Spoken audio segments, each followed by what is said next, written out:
All right, so we're diving into DEI today. DEI. DEI initiatives and how they connect to civil rights in America. Yeah, We've got some really thought-provoking articles that you sent us, for sure.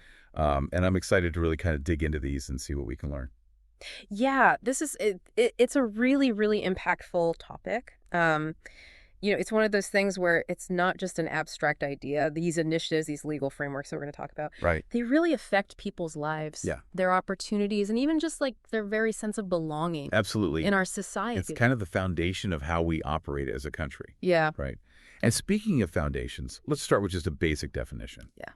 What are DEI initiatives? Yeah, I think that's a great place to start because I think sometimes it gets thrown around Right. and we don't really know what we're talking about. Exactly. So our source defines DEI initiatives as those programs that aim to build workplaces and educational institutions that are truly equitable and inclusive. So making sure everyone feels heard and valued. That makes total sense. Yeah. But how does that work practically? Yeah. It can't just be about checking boxes or Yeah. filling quotas. There's There's a got to goal be more title. to it than that. You're right. True DEI goes far beyond just those surface level measures like you talked about. Right. It's really about creating a culture where everyone has an equal opportunity to contribute and succeed. Okay. And if you look at the historical context, you can really see how these initiatives evolved from the civil rights movement of the 1960s.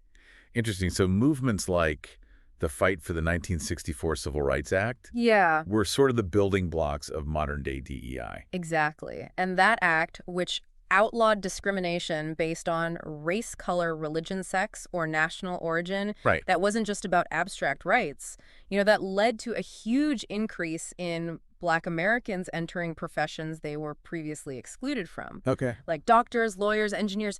It literally reshaped the workforce. Wow, that's a much more powerful way to think about that act than just like, a paragraph in a history book. Right. Yeah. It really had a tangible impact. Absolutely. So the 1964 Civil Rights Act really set a precedent. It really did. Yeah. And another important thing that came out of that act was the creation of the Equal Employment Opportunity Commission, Okay. or the EEOC, and that's the body that works to ensure that everyone's playing by the rules when it comes to fair hiring practices. Got it. So it really has these That makes its it. teeth, to enforce these principles. Yeah, and what happens if we start dismantling these protections? Yeah. Because I was reading through these articles, and there's a pretty clear picture of what the consequences might be. Yeah, the potential consequences are quite significant. Our source points to a possible regression in workplace inclusivity. Meaning like less opportunity for minorities. Exactly. Wouldn't that also affect the companies themselves, though? Of course. I mean, you see how, these diverse teams come up with fresh ideas, Right. better solutions, Yeah. a more dynamic work environment. It hinders their ability to innovate and adapt. Right. And it can lead to things like lower morale, reduced productivity, not to mention the potential for inequality to rise within organizations as biases creep back into hiring and promotion decisions. That's disheartening. Yeah. Are there companies out there getting it right? Yeah. It's not all doom and gloom. Yeah. Our source offers some encouraging examples of organizations seeing those positive results from maintaining DEI principles. Good. Some of the benefits they cite are things like improved team dynamics, enhanced creativity, and even higher retention rates. So it seems like investing in DEI isn't just the right thing to do ethically, Right. but it actually makes good business sense. It makes sense on multiple levels. Exactly. Okay, Yeah. so shifting gears a bit, what about the connection between DEI and interracial relationships? Yeah. Especially considering the current discussions around marriage equality. This is where things get really interesting. Yeah. And really nuanced, the overturning of anti-miscegenation laws with Loving v. Virginia in 1967. Right. That was a huge moment for love and equality, For sure. no doubt. But, even the current discussion that we're having as a society around potentially rolling back marriage equality, Right. that can actually create anxieties for interracial couples. I hadn't thought about that. Yeah, because it raises these questions about legal standing and social acceptance in ways that we haven't really seen in decades. It's heartbreaking to think that couples who have built their lives together, Yeah, could be facing this type of uncertainty. absolutely. And the source includes some personal stories that really highlight this emotional and psychological toll Oh, wow. these legal battles can have on families. It's a heavy burden to carry. And one thing that stood out to me in those stories was the added anxieties Yeah. of raising children in an interracial family, Yeah. especially in terms of navigating societal acceptance and creating that sense of belonging for Absolutely. your kids. It makes you think about the kind of world we're building for future generations. It does. And all of this brings up this larger question of what does the future of equality look like in America, Yeah. particularly if these rollbacks continue? It's a big question. That is a big question. Mm.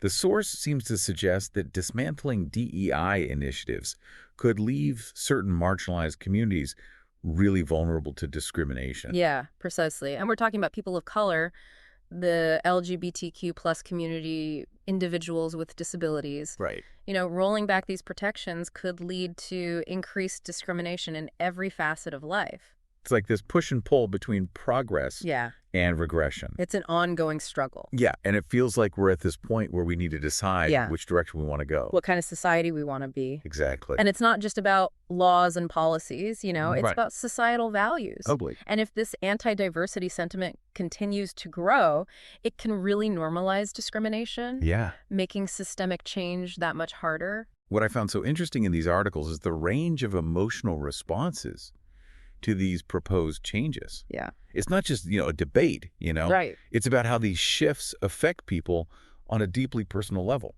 Absolutely. It's about fear, uncertainty, determination, resilience, all of those raw human emotions Yeah. that surface when people's rights and identities are on the line. And I think the source does a really good job of illustrating this through those personal narratives that we've been talking about. It's a reminder that behind all the statistics and the legal arguments, Right.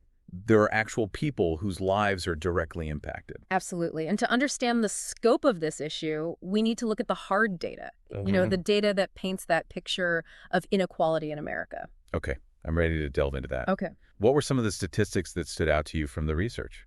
Well, one thing that stood out to me is that while there has been some progress in narrowing the employment gap between white individuals and people of color, there are still huge disparities. Yeah, and it's not just about having a job.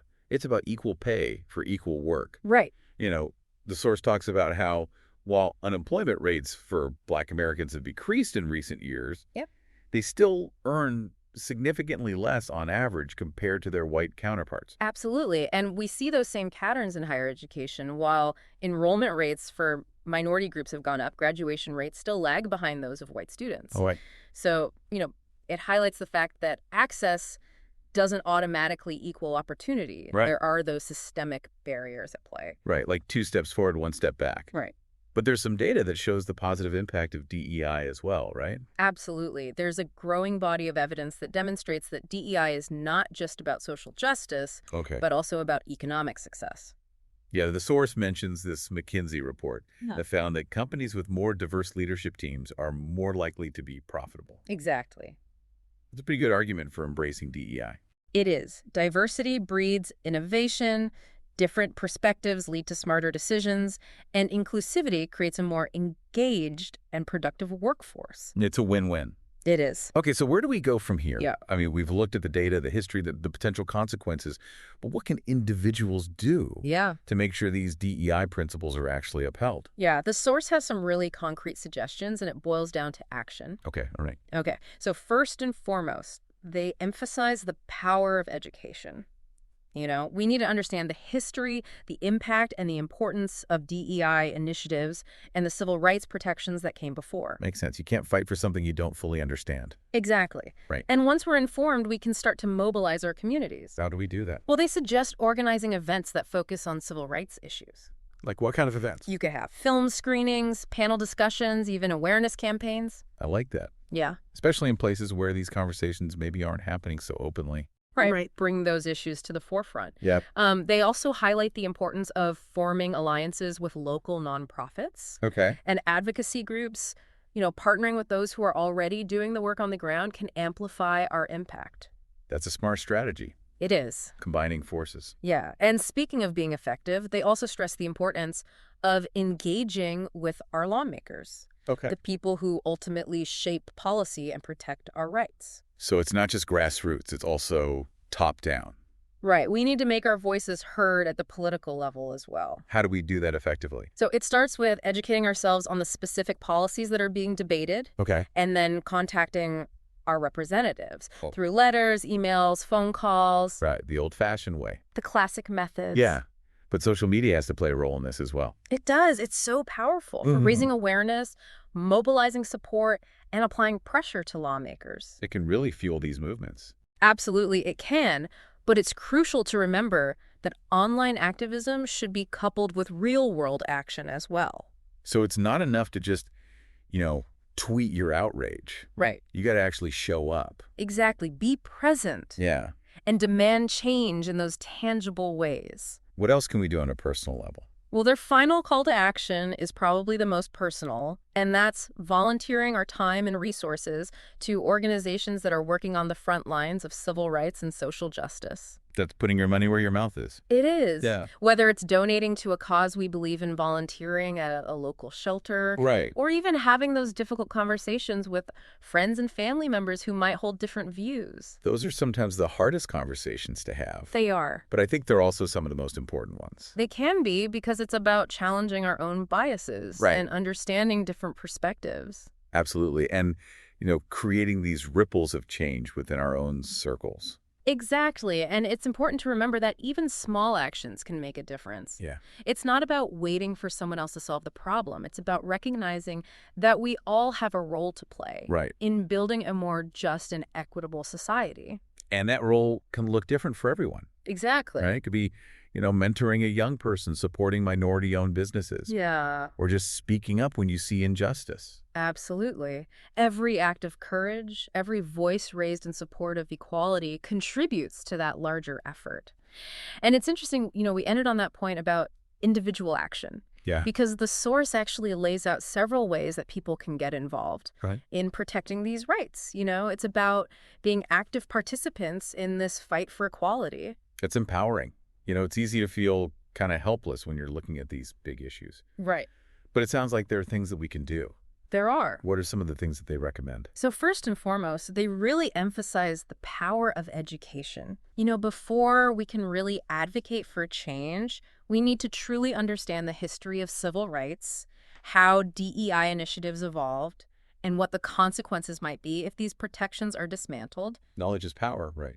Exactly. And how do we go about educating ourselves and others? Yeah. They suggest attending workshops, webinars, community forums, all sorts of resources, both online and in person. Those are great. Yeah. I really like the idea of community forums. Yeah, I think that's a great way to bring people together and share stories and, absolutely. create a sense of solidarity. It's about fostering a deeper understanding as a community. Yeah. And once we have that understanding, Right. they encourage us to kind of take it a step further and actually mobilize Right. our communities. Mobilize. So how do we go from learning to doing? Yeah, so they talk about organizing events that focus on civil rights issues. Okay, so like what? It could be anything from film screenings to panel discussions, even launching awareness campaigns. Those are all great ideas. Yeah. Yeah, and especially, in smaller towns or communities where maybe these conversations aren't happening as openly. Right. It's a way to really bring those issues to the forefront. Absolutely. And they also talk about forming alliances with local nonprofits and advocacy groups. Yeah, I think that's a great point. Partnering with those who are already on the ground doing the work Right. can amplify our impact. Absolutely.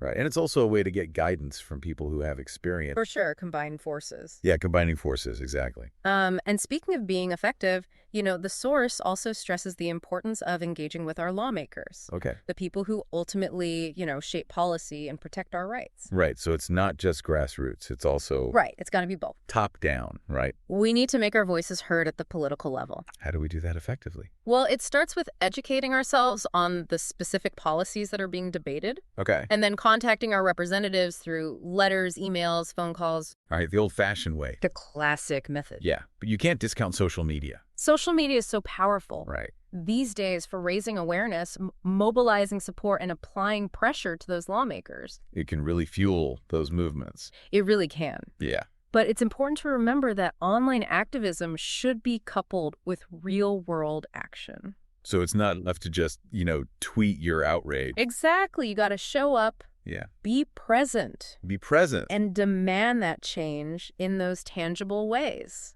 What else can we do personally? So their final call to action is probably the most personal, and that's volunteering our time and resources Okay. to organizations that are working on the front lines of civil rights and social justice. That's where the rubber meets the road. It is. Yeah. Whether it's donating to a cause we believe in, volunteering at a local shelter, Right. or even having those difficult conversations with friends and family members Oh, yeah. who might hold different views. Those are tough. They are. But they're important. They're really important because it's about, challenging our own biases and understanding different perspectives. Yeah, creating ripples of change in our own circles. Exactly. And it's important to remember that even small actions can make a difference. Yeah. It's not about waiting for someone else to solve the problem. It's about recognizing that we all have a role to play We all have a role to play. in building a more just and equitable society. And that role can look different for everyone. Exactly. Right? It could be mentoring a young person. It could be supporting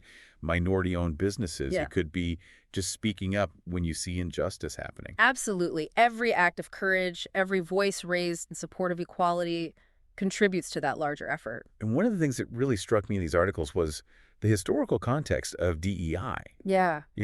Understanding where we've been Right. really seems essential to shaping where we go from here. Absolutely. And the source, spends a good deal of time exploring the history of the 1964 Civil Rights Act. Right. And it really highlights how far we've come, but also how much further we have to go. It is a good reminder to think about, all the sacrifices that were made Absolutely. by the people who came before us, Yeah. fighting for these rights that we often take for granted. And that act was so comprehensive, Yeah. It tackled segregation in schools, public accommodations, and importantly for our conversation, the workplace. Yeah, it outlawed discrimination based on race, color, religion, sex, or national origin. Exactly. A landmark achievement for the civil rights movement. Absolutely. And this is where the equal employment opportunity provisions come in. Precisely. Got it. These provisions barred employers from discriminating against individuals based on those protected characteristics. Right. And it was a game changer. And of course, that led to the creation of the Equal Employment Opportunity Commission. Right, the EEOC. Right, to enforce these laws. To make sure those laws are being followed. What a great example of how legislation can have this huge ripple effect It really is. and impact so many different facets of society. Absolutely. It really is a testament to the power of collective action and the enduring legacy of the civil rights movement. It is. But it also makes it all the more concerning when we hear this talk about potentially dismantling these DEI initiatives. Yeah. It feels like we're risking undoing decades of progress. That's a very real concern, and that's why it's so crucial to understand this history, appreciate the struggles that led to these advancements, and really commit ourselves to protecting these rights Yeah, for future generations. absolutely. It's a responsibility we all share. Okay, I think we've covered a lot of ground here. We share. We've really kind of explored these complexities of DEI, its connection to civil rights, Yeah. the potential consequences of dismantling these initiatives, Right.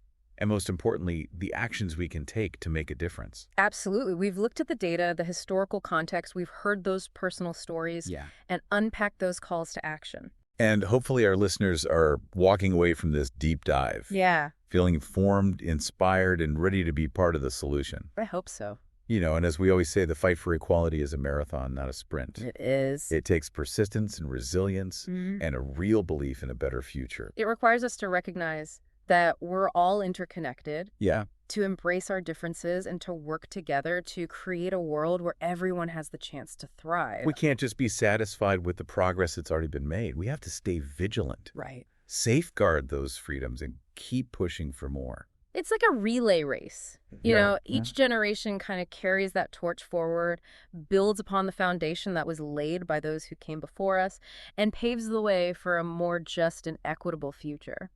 You hit the nail on the head. It's about creating a world where everyone feels safe, respected, and valued, Yeah. regardless of race, gender, sexual orientation, religion, ability, or any other characteristic. It's about building a society that not only tolerates diversity, but celebrates it. Recognizing that our shared humanity is far more powerful than anything that might divide us. That's a beautiful vision and one worth fighting for. It is. But as we've seen, it's a fight that requires a really deep understanding of these complexities at play. Absolutely. We need to educate ourselves, engage in thoughtful dialogue, and listen to the voices of those who are most affected by these policies and these societal shifts. Right. Their experiences and their perspectives should really be at the heart of our efforts. Absolutely. You know, the personal is political. Yes. And we can't lose sight of that human element in this debate. Right. We need to remember that behind every statistic, every legal battle, every policy decision, there are real people whose lives are being shaped by the choices we make as a society. Exactly. And those choices have consequences. Yeah. And as we're wrapping up this portion of our deep dive, it's important to remember that message from the source. Right. You know, the decisions that we make today will have a lasting impact on the future of equality in America. So let's move forward with a clear understanding of what's at stake, an unwavering commitment to justice, and a willingness to do the hard work that's necessary to build a more equitable and inclusive world. Well said. Maybe we should take a short break here to absorb all this information before we move on to our final thoughts. Welcome back. I'm still reflecting on all the information we've uncovered. Yeah, it's a lot to take in. It really is. Yeah. But I think, it's crucial to have these conversations. Absolutely. Understanding these complex issues is really the first step towards creating meaningful change. And before we wrap up, I wanted to go back to something that really stood out to me in the source material, and that was that human element. Yeah. Those stories about interracial families and their anxiety Oh, yeah. around these potential changes to marriage equality really got to me. Those stories are so powerful because they remind us that we're not talking about abstract legal concepts. Right. We're talking about real people's lives, their families, their futures. Right. And one story in particular that really stuck with me was about this young woman whose parents were fighting to have their interracial marriage recognized. Oh, wow. And I thought, wow, what would it be like to grow up with that kind of uncertainty? Huh? How would that shape your worldview? It's a powerful question, and it really highlights the impact these legal battles and societal shifts can have on individuals, especially children. Right. And the source does a great job of capturing that range of emotions, Yeah. the fear, the uncertainty, but also the resilience and the determination. It's a call for empathy. Yeah.